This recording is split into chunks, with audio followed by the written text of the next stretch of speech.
Hello everyone, you're now with me, Ruben Gomez, for TVS News at 5. Now, let us begin. Sarawak Deputy Police Commissioner DCP Datuk Mancha Atta is now the acting Sarawak Police Commissioner, taking over from the outgoing Sarawak Police Commissioner Datuk ID Ismail, who has been appointed as Director of Crime Prevention and Community Safety Department in Bukit Aman.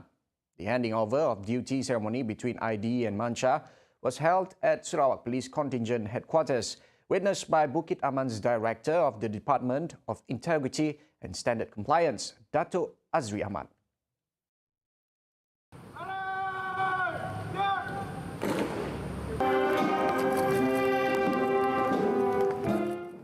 Jika dibahas kembali kepada sejarah perkhidmatan saya di Kota Sarawak yang mula pada 18 Februari 2020 dan hari ini genaplah setahun 4 bulan dan 2 hari saya menjawab jawatan sebagai Ketua Kota Sarawak.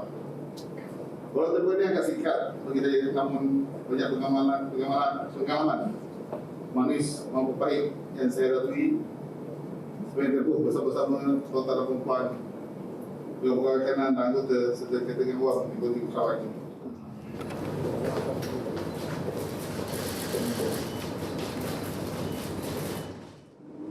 Komisioner Polis Datuk ID Ismail telah menjalankan tugas dan tanggungjawab beliau dengan penuh dedikasi dan cemerlang dalam memastikan keselamatan dan ketenteraman awam di negeri ini sentiasa terpelihara dan masyarakat dapat meneruskan kehidupan dengan aman, damai dan tenang tanpa sebarang pergolakan yang boleh mengganggu juga keharmonian lapisan masyarakat di negeri Sarawak.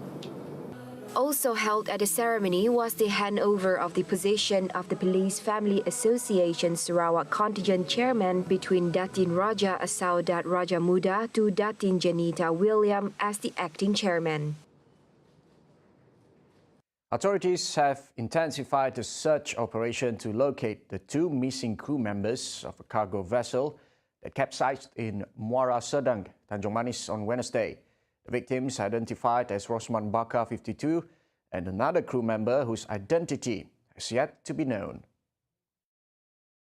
A spokesperson from Tanjung Manis Fire and Rescue Station, Awang Busra Awang Mustafa, said the search operation on the second day started at 9:10 a.m., covering a radius of 6 kilometers around Sungai Serdang and Telok Gelam. However, he said the whereabouts of the victims are still yet to be known. The SAR operation on the first day had to be halted due to heavy rain. According to a statement from the Fire and Rescue Department Bombas Sarawak Operations Center, only 1 crew member of the boat incident was rescued by the public around 8:30 a.m. on Wednesday, who was the boat's skipper, identified as Muhammad Dolah, 66, and was rushed to SARIKEI Hospital for further treatment. The vessel, laden with heavy machinery, capsized at around midnight on Wednesday.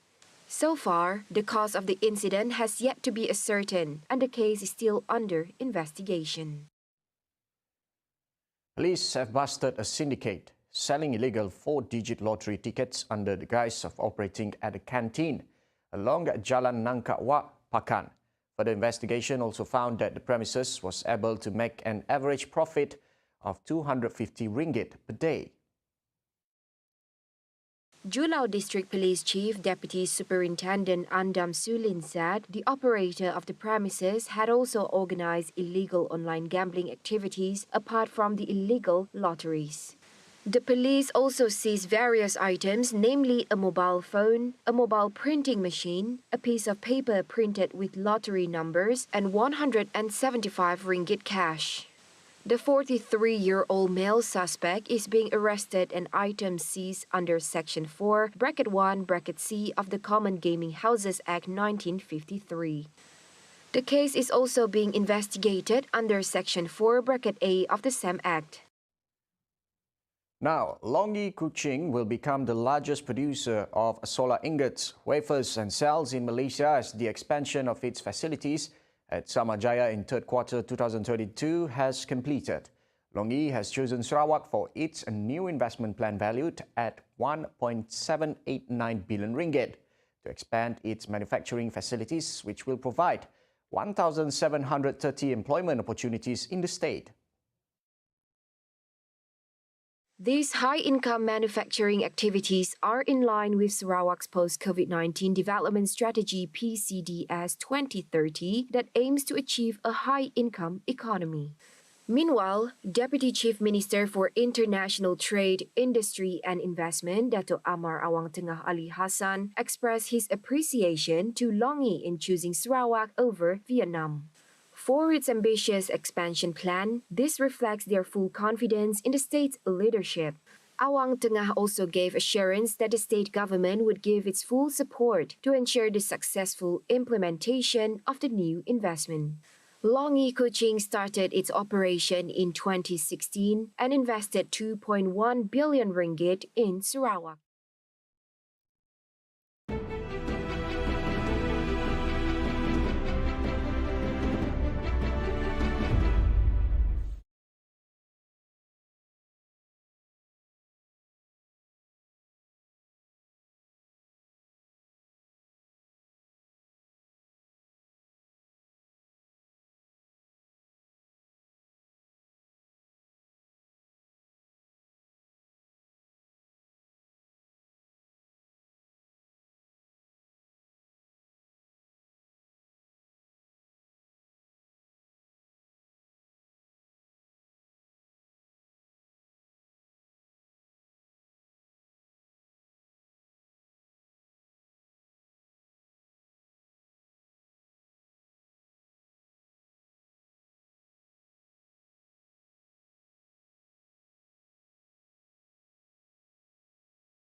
Now we're back. Bank Negara Malaysia (BNM) expects inflation to remain moderate in 2022, closer to its long-term average, while core inflation is likely to remain modest this year.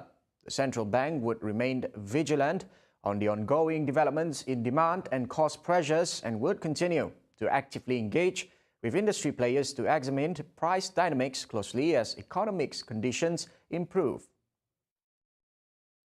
BNM Governor Tan Sri Noor Shamsiah Muhammad Yunus said the nation is nowhere near the risk of very high inflation. She said this is because upward consumer price pressure had mainly been due to COVID-19 pandemic-driven supply chain disruptions, as demand recovers in tandem with improving economic conditions due to COVID-19 vaccination progress. BNM said in a statement on Friday that Malaysia's CPI increased 3.2% in Malaysia's fourth quarter of 2021 from a year earlier. For 2021, average inflation was 2.5% compared to a deflation of 1.2% in 2020.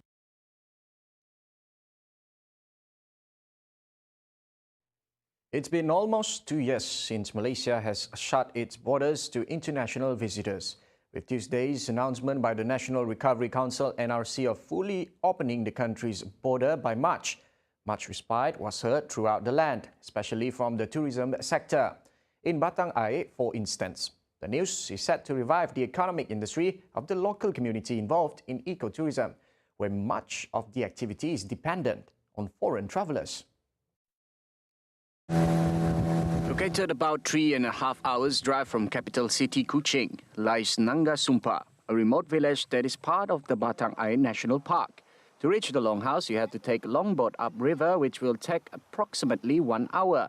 While mostly attending to their own farms and cottage industry to sustain their living, the community here is also actively involved in ecotourism. Started in 1987 in partnership with a local tour operator, the ecotourism product in Nangga Sumpa was developed to promote sustainable tourism. And just like other industries, it was badly affected by the global pandemic.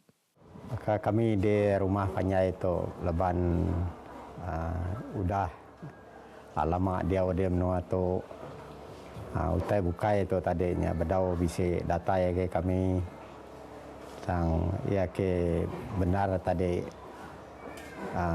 pasal pelanjur orang tu udah lama kami tu bergulai ngau ke beni ada benca isi 35 tahun ya ke dia tu. Jadi tanggul benar laban penyakit nama COVID tu kemarin. According to Borneo Adventure Senior Manager Imong Tisang, the ecotourism could generate up to 600,000 ringgit annually for the community in the area. During a good time, we can bring about 1,000 tourists coming up here, which is probably about, can bring the money to the community here between 500,000 to 600,000 every year. So that's the amount of money that we bring here, and then that share between Nangasumpa Town Longhouse and Jambu Longhouse that you visited today. So Today, 3 Iban longhouses, namely Nangasumpa, Jambu and Taong, have benefited from the partnership. So we work with the 3 community, and we've been very happy with what we've been doing here. We hope after this COVID we can do a better thing around this place. In addition to payment from the company, the community also derives revenue from handicraft sales, tips and gratuities from tourists. As Sarawak entered the 4th phase of the National Recovery Plan (NRP) and restriction eased, Nangasumpa welcomes the arrival of local visitors longing for a getaway in the deep jungle. Tahu tempat tu dari colleague my friend yang asalnya daripada balai Lubaan tu, so we know from him lah.